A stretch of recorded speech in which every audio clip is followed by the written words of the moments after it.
Hi guys, bienvenue sur Lily Food, j'espère que vous allez bien. On se retrouve aujourd'hui pour une nouvelle recette très facile à reproduire. Pour cette recette, on aura besoin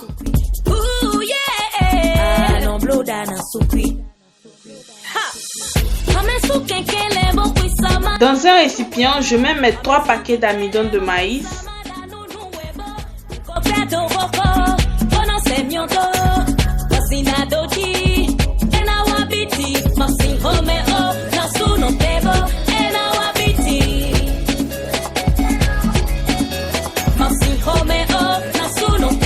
Ensuite, je mets de l'eau et je mélange au fur et à mesure.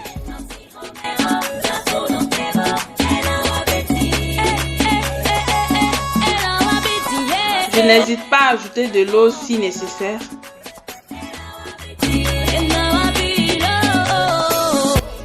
Et je continue avec la main pour mieux travailler mon amidon.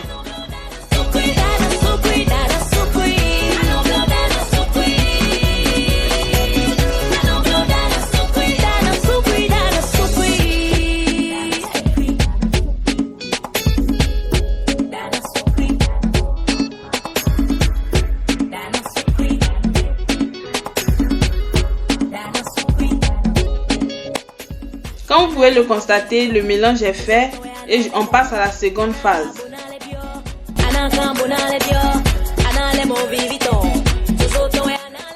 Pour ma deuxième étape, je prends un verre de farine de maïs.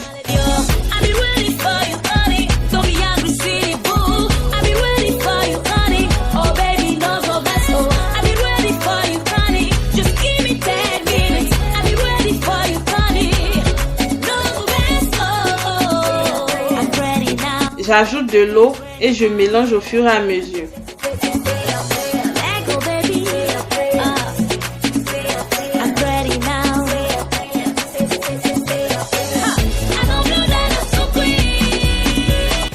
Et au fur et à mesure que je mélange, j'ajoute de l'eau pour avoir une pâte bien liquide.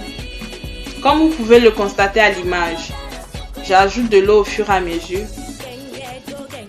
Et je n'hésite pas toujours à travailler à continuer avec la main pour être sûr que ma pâte est bien mélangée. Et ensuite, pour ma troisième étape, je mélange les deux liquides.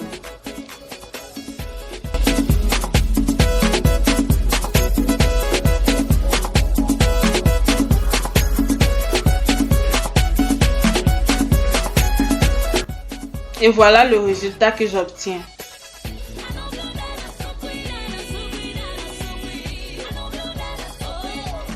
Pour la préparation, je fais bouillir 2000 litres d'eau et ensuite je viens ajouter le mélange au fur et à mesure. C'est-à-dire je ne renverse pas tout sur le champ. Ici, il y a ma petite soeur qui m'aide. Moi, je tourne et elle ajoute le mélange. Comme vous pouvez le constater, je tourne au fur et à mesure.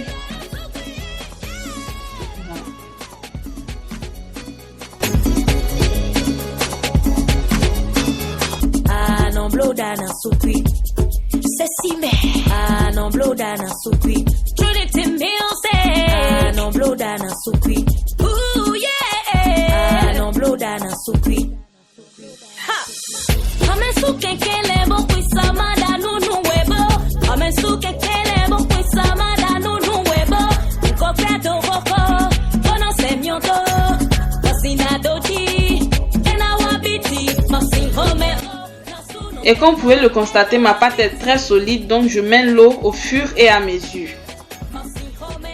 Et faites aussi vraiment attention en ajoutant l'eau, n'exagérez pas, allez doucement.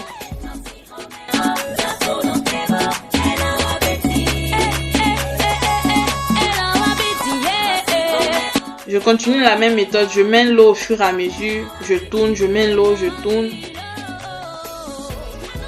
La pâte ne doit pas être trop solide et trop liquide. Ça doit être juste.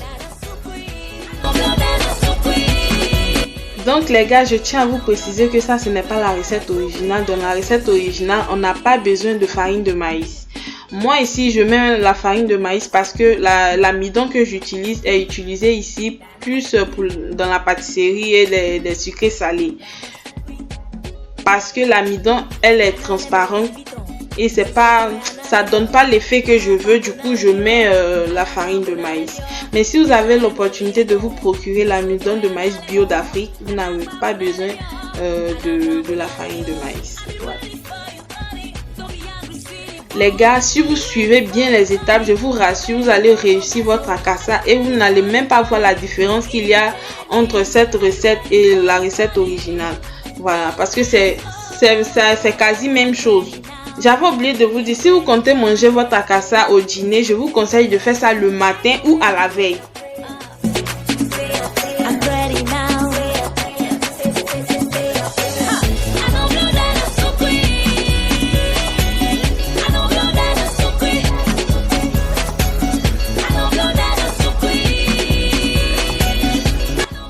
Petite astuce pour savoir si votre akassa est prêt. Là, vous prenez juste un peu de pâte que vous allez mettre dans l'eau. Normalement, quand l'akassa est prêt, ça doit être dur. Voilà. Donc, vous devez mettre dans l'eau froide. Comme vous pouvez le constater à l'image.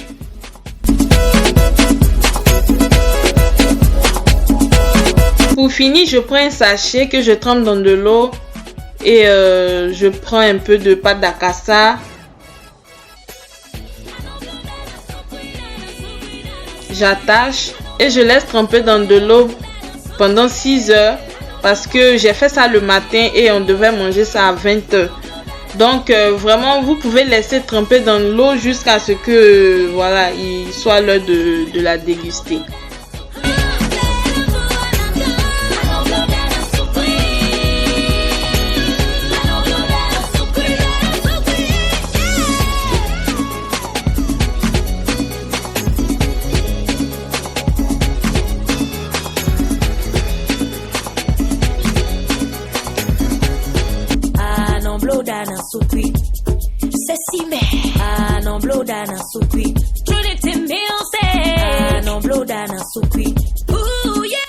Donc les gars, si vous êtes arrivés à cette étape, ça veut dire que vous avez réussi votre recette d'akassa. Bravo, bravo.